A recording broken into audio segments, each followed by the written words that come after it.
Assalamualaikum warahmatullahi wabarakatuh. Keistimewaan bulan Rajab tidak bisa kita pungkiri. Selain turunnya sholat di bulan ini, di Rajab juga ada amaliyah-amaliyah yang harus kita, bukan harus ya, yang perlu kita lakukan karena sunnah.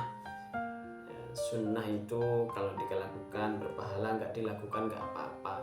Tapi ya kalau menyesal pun dapat pahala, kenapa nggak ngelakuin? Kalau ulama sholafus sholihin tempo dulu itu kalau melakukan hal yang wadhifah yang menjadi kebiasaan di hari-hari, itu biasanya kalau tidak melakukan sekali aja itu menyesal bahkan menangis ya. Guru kita itu di daerah Blok Agung Banyuwangi itu sholat bunyainya muassisin ya, fi ba'dil muassisin. Beliau sholat malamnya nggak pernah ditinggalkan, namun pada suatu ketika ketinggalan sholat malamnya beliau menangis ya. Insyaallah nafa'ana bi'ulumiha fil jannah. Al-Fatihah.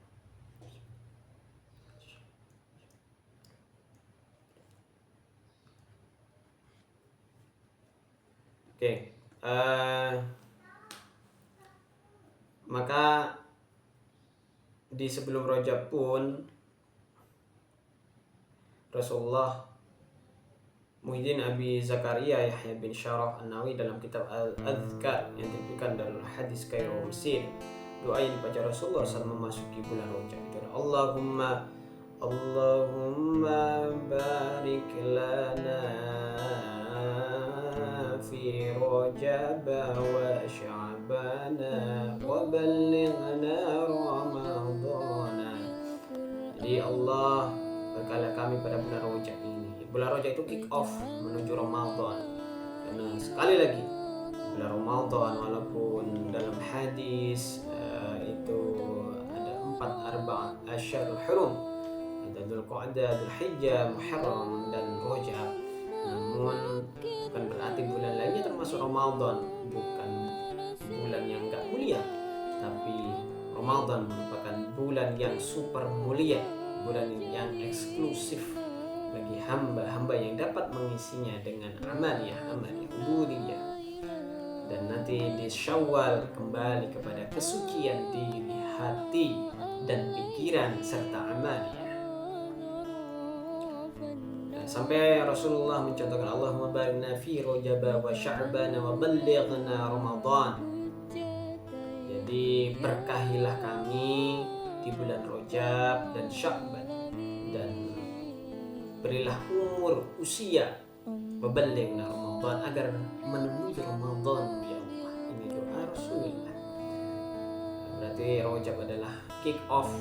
Perbanyak bulan kita berbanyak doa seperti ini ya.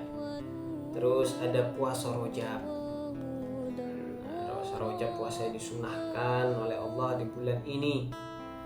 Terus juga ada sholat Rajab, ada sholat juga ini dalam kitab yang Al-Mudi Imam Ghazali Abu Muhammad Al-Ghazali rahimahullah ta'ala berpendapat bahwa sholat sunnah mutlak di bulan Rajab adalah mustahab sunnah. Sholat sunnah ini ya, as-salatu tanha 'anil fahsya'i wal munkar. Sholat itu bisa mencegah dari perbuatan dan juga bisa tolak balak juga sholat itu.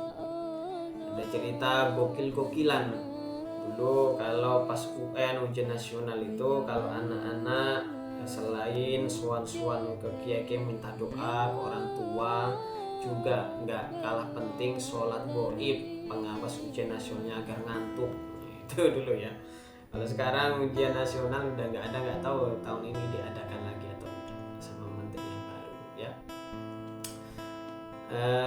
Memang as-salatu tanha 'anil fahsya'i wal munkar, hatta salat mutlak pun dalam bulan Rajab mustahab, disunahkan dalam kita yang mungkin. Imam Ghazali menjelaskan bahwa seorang yang berpuasa di hari Kamis dalam bulan Rajab kemudian melakukan sholat sunnah sebanyak 12 rakaat di antara waktu sholat Isya dan sepertiga malam, maka permohonan akan dikabulkan. Tentu saja Imam Ghazali ini literasinya, resourcesnya itu dari sumber primer, Al-Quran, hadis dan lain sebagainya ya. Setelah saya sholat, kita dianjurkan baca sholawat sebanyak 70 kali. Ini ya, ijazah sebuah rekomendasi kebaikan, ijazah. Setelah selesai sujud, duduklah sejenak dan membaca Rabbighfir warhamhu wa tajawwaz amma ta'lam innaka antal azizul akram. 70 baca Subhan Qudusun Rabbul Malaikati Warruh, Subhan Qudusun Malaikati Warruh, Subhan Qudusun Rabbul Malaikati Warruh. Ini biasa setelah sholat witir di tarawih Ramadan, ini bisa dibaca juga ini. Ketika Rojab, itu juga disunahkan hormat kepada Isra Mi'raj. Makanya di Islam itu ada hari besar Islam, di kalendernya ada Isra Mi'raj. Isra Mi'raj biasanya ustadz ini pada undangan ya, haji kemana-mana ya. Pokoknya berkah lah ya. Maka doanya Rasul juga, Allahumma barik lana fi Rojab, menjadi kick off untuk menuju wa ballighna Ramadan. Terus bersedekah ya, bersedekah. Makanya nggak heran di Islam itu, rukun Islam itu salah satunya adalah zakat ya. Zakat itu wajib, kalau infak sedekah itu sunnah. Tapi pada waktu yang bersamaan infak sedekah itu menjadi wajib. Kalau kita melihat tetangga sedang kelaparan dan dia itu tidak ada solusi untuk makan, ya kita infak sedekah pada tetangga kita. Jangan sampai tetangga itu kelaparan ya, tapi apa yang terjadi, kita sebagai tangganya diam-diam baik ya. Itu pada waktu yang bersamaan infak sedekah menjadi wajib, karena ada darurat